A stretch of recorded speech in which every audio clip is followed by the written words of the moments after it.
नमस्कार मित्रों, मेरे स्पिरिचुअल कनेक्ट आप सभी लोगों का हार्दिक अभिनंदन। तो आज मैं आप लोगों को भगवान श्री राम के अवतार के बारे में बता रही हूँ, तो इसको ध्यान से सुनिए मित्रों।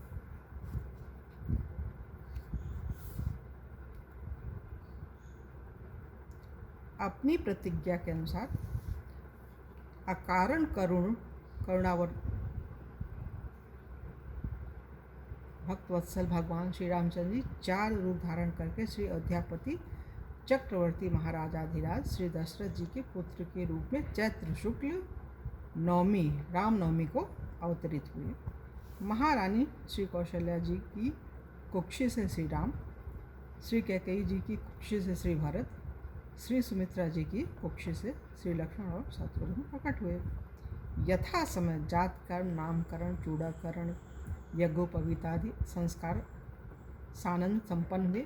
श्री राम किशोरावस्था में प्रवेश करते हैं और जय विधि सुखी होय पुर लोगा, जय विधि सुखी होय पुर लोगा, करहि कृपा निधि सोई संजोगा, आयस माघ करहि पुर काजा, देख चरित हर्षहि मन राजा। इसी हर्षोल्लास के बीच एक दिन श्री विश्वामित्र जी आते हैं और श्री दशरथ जी महाराज से अपने यज्ञ की रक्षा के लिए श्री राम जी की एवं श्री लक्ष्मण जी को मांग ले जाते हैं। यज्ञ में विघ्न डालने वाले ताड़का, मारीच, सुबाहु आदि असंख्यों राक्षसों का सहज ही श्री राम और लक्ष्मण ने वध कर डाला। यज्ञ निर्विघ्न समाप्त हुआ। फिर श्री विश्वामित्र जी के साथ जनकपुरी में श्री सीता जी का स्वयंवर देखने के निमित्त जाकर विशाल शंभु धनु, जिसे त्रैलोक्य के भट्ट मानी वीर डिगा भी न सके, उसे श्री राम ने मध्य से ऐसे तोड़ डाला जैसे मतवाला हाथी कमल नाल को तोड़ डालता है।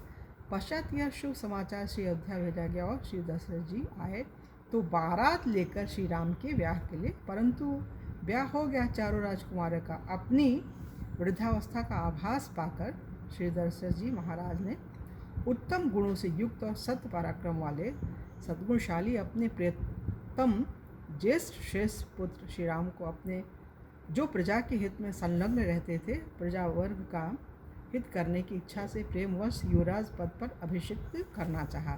तदंतर श्री राम के राजाभिषेक की तैयारियां देखकर रानी कैकेयी ने, जिसे पहले ही वर दिया जा चुका था, देव माया से मोहित होकर मंथरा से उकसाई जाकर राजा से यह वर मांगा कि श्री राम का निर्वासन मतलब उनका वनवास हो और भरत को राजगद्दी मिले। कैकेयी का प्रिय करने के लिए पिता की आज्ञा के अनुसार इनकी प्रतिज्ञा पालन करते हुए वीर श्री राम वन को चले। विदेह वंश वैजयंती मिथिलेश राजनंदिनी श्री राम प्रिया श्री जानकी एवं श्री सुमित्रानंदन लक्ष्मण भी प्रेमवश प्रभु के साथ चल दिए। उस समय पिता श्री दशरथ जी ने अपना सारथी भेजकर एवं पूर्ववासियों ने स्वयं साथ जाकर दूर तक उनका अनुसरण किया। श्री श्रृंगवेरपुर में गंगा तट पर अपने प्रिय सखा निषादराज गुह के पास पहुंचकर धर्मात्मा श्री राम ने सारथी को अयोध्या के लिए विदा कर दिया। निषादराज गुह लक्ष्मण और सीता के साथ श्री राम मार्ग में बहुत जल वाली अनेकों नदियों को पार करके एक वन से दूसरे वन को गए। महर्षि भारद्वाज जी का दर्शन कर गुह को वापस कर उन्होंने महर्षि वाल्मीकि जी का दर्शन किया और उनकी आज्ञा से चित्रकूट पहुंचकर वहां वे तीनों देवता और गंधर्वों के समान वन में नाना प्रकार की लीलाएं करते हुए एक रमणीय पर्णकुटी बनाकर उसमें आनंद से रहने लगे। पुत्र शोक में श्री दशरथ जी के स्वर्गगमन के पश्चात श्री वशिष्ठ आदि प्रमुख ब्राह्मणों द्वारा राज संचालन के लिए नियुक्त किए जाने पर भी महाबलशाली वीर भरत ने राज्य की कामना न करके पूज्य श्री राम को प्रसन्न करने के लिए वन को ही प्रस्थान किया और वहां पहुंचकर ज्येष्ठ भ्राता श्री राम में से यो प्रार्थना श्री भगवान जी से उन्होंने प्रार्थना की, धर्मज्ञ आप ही राजा हों। परंतु महान यशस्वी श्री राम ने भी पिता के आदेश का पालन करते हुए राज्य की अभिलाषा न की और भरत के मांगने पर उस भरता जग के राज्य के लिए न्यास मतलब चिन्ह के रूप में उन्होंने अपनी खड़ाहो दे दी है। उन्हें बार बार आग्रह करके लौटा दिया। श्री भरत ने श्री राम के चरणों का स्पर्श किया और श्री राम के आगमन की प्रतीक्षा करते हुए नंदीग्राम में रहकर राज्यकार्य संभालने लगे। श्री भरत के लौट जाने पर सत्य प्रतिज्ञ श्री राम ने वहाँ पर नागरिकों का पुनः आना जाना देखकर उनसे बचने के लिए दंडकारण्य में प्रवेश किया। उस महान वन में पहुँचने पर महावीर श्री राम ने विराध नामक राक्षस को मारकर श्री सर्वभंग, सुतीक्ष, अगस्त आदि मुनियों का दर्शन किया। श्री राम ने दंडकारण्य वासी अग्नि के समान तेजस्वी उन ऋषियों को राक्षसों के मारने का वचन दिया और संग्राम में उनके वध की प्रतिज्ञा की। इसके पश्चात वहाँ ही रहते हुए श्री राम ने इच्छा अनुसार रूप बनाने वाली जन्म स्थान निवासिनी सुपर्णखा का नाकान लक्ष्मण द्वारा कटवा दिया। पश्चात सुपर्णखा के द्वारा प्रेरित होकर चढ़ाई चढ़ने वाले खरदूषण त्रिशिरादि 14,000 राक्षसों को श्री राम ने युद्ध में मार डाला। इसके पश्चात राक्षसेंद्र रावण ने प्रतिशोध की भावना से मारीच की सहायता से श्री जानकी जी का अपहरण किया और श्री जानकी जी को लेकर जाते समय मार्ग में विघ्न डालने के कारण श्री जटायु जी को आद कर दिया। पितृवत पूज्य जटायु के द्वारा ही श्री राम जी को श्री जानकी जी का पता मिला। तब अपनी गोद में प्राण त्यागे हुए श्री जटायु का अग्नि संस्कार कर वन में श्री सीता जी को ढूंढते उन्होंने कबंध नामक राक्षस को देखा तो उसे भी तत्काल मारकर शिवगति प्रदान की। कबंध के द्वारा संकेत पाकर श्री राम परम भगवती सबरी जी के यहाँ गए। उसने उनका पूजन किया। श्री राम ने श्री सबरी जी का आतुरत सम्मान किया, उत्तम गति प्रदान की। फिर सबरी के संकेतानुसार श्री हनुमान जी से मिलकर सुग्रीव जी से मित्रता की और सुग्रीव के कथनानुसार संग्राम में बाली को मारकर उसके राज्य पर श्री राम ने सुग्रीव को ही बिठा दिया।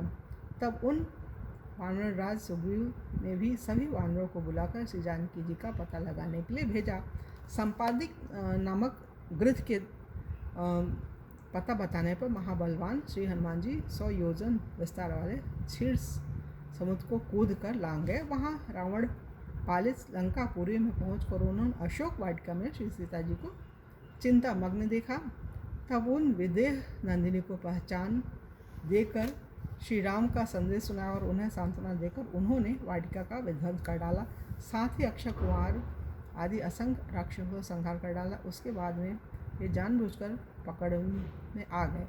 श्री ब्रह्मा जी के वरदान से अपने को ब्रह्मपाश से छुटा हुआ जानकर भी वीर हनुमान जी ने अपने को बांधने वाले उस राक्षसों का अपराध स्वेच्छानुसार सह लिया। तत्पश्चात मिथिलेश कुमारी सीता के स्थान के अतिरिक्त समस्त शंका को जलाकर वे महाकपि श्री हनुमान जी श्री राम को प्रिय संदेश सुनाने के लिए लंका से लौट आया और श्री राम जी की प्रदक्षिणा कर श्री जानकी जी का पता बताया। इसके पश्चात असंख्य वानर सेना को साथ लेकर श्री राम ने महासागर के तट पर सूर्य के समान तेजस्वी बाणों से समुद्र को शुद्ध किया। तब नदीपति समुद्र ने अपने को प्रकट कर दिया। फिर समुद्र के ही कहने से श्री राम ने नल नील से पुल का निर्माण कराया। उसी पुल से लंकापुरी में जाकर रावण को सदल बल मार कर भगवान राम ने श्री जानकी जी को प्राप्त किया। साध्वी सीता ने अपनी अग्नि परीक्षा दी। इसके बाद अग्नि के कहने से श्री राम ने श्री सीता जी को निष्कलंक माना। महात्मा श्री रामचंद्र के इस कर्म से देवता और ऋषियों सहित चराचर त्रिभुवन संतुष्ट होगा। फिर सभी देवताओं से पूजित होकर श्री राम बहुत प्रसन्न हुए और राक्षस राज भीषण जी को लंका के राज पर अभिषिक्त करके तथा स्वयं देवताओं से वर पाकर और मरे हुए वानर को जीवन दिलाकर अपने सभी साथियों के साथ पुष्पक विमान पर चढ़कर अयोध्या के लिए प्रस्थान किया। भरद्वाज मुनि के आश्रम पर पहुंचकर सबको आराम देने वाले सत्पराक्रमी श्री राम ने भरत के पास हनुमान जी को भेजा। पुनः श्री हनुमान जी से श्री अवध का समाचार पाकर भरद्वाज आश्रम से अयोध्या के लिए प्रस्थित हुए।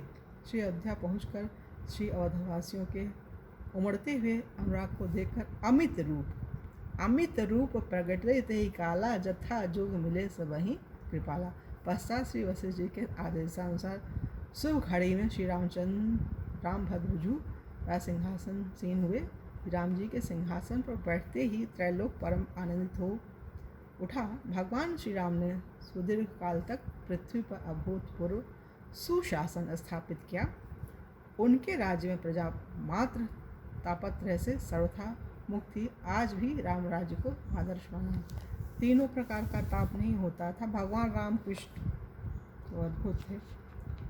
क्या उनकी महिमा कोई सुनेगा और सुनाएगा मित्रों, लेकिन सुनाना पड़ेगा और सुनना भी पड़ेगा। इससे जो है अपने पाप कटते हैं। भगवान की कथा सुनने से ना पाप जो होता है व्यक्ति का वो कटता है और पुण्य की प्राप्ति होती है। और ये भगवत कार्य है। यदि आप लोगों ने मेरे इस स्पिरिचुअल कनेक्ट को सब्सक्राइब ना किया हो तो सब्सक्राइब कीजिए मित्रों, और ज़्यादा से ज़्यादा लोगों को शेयर कीजिए और पुण्य के भागी बनिए। ये तो भगवान का काम है, करिए और अपने पापों को कम कीजिए। हमें नहीं पता है हम कितना पाप पुण्य करके आए हैं, हमें अगले क्षण किस चीज़ की प्राप्ति होगी। तो ये भगवान के शरण में जा कर के कथा सुनकर सुना करके लाभान्वित हो सकते हैं।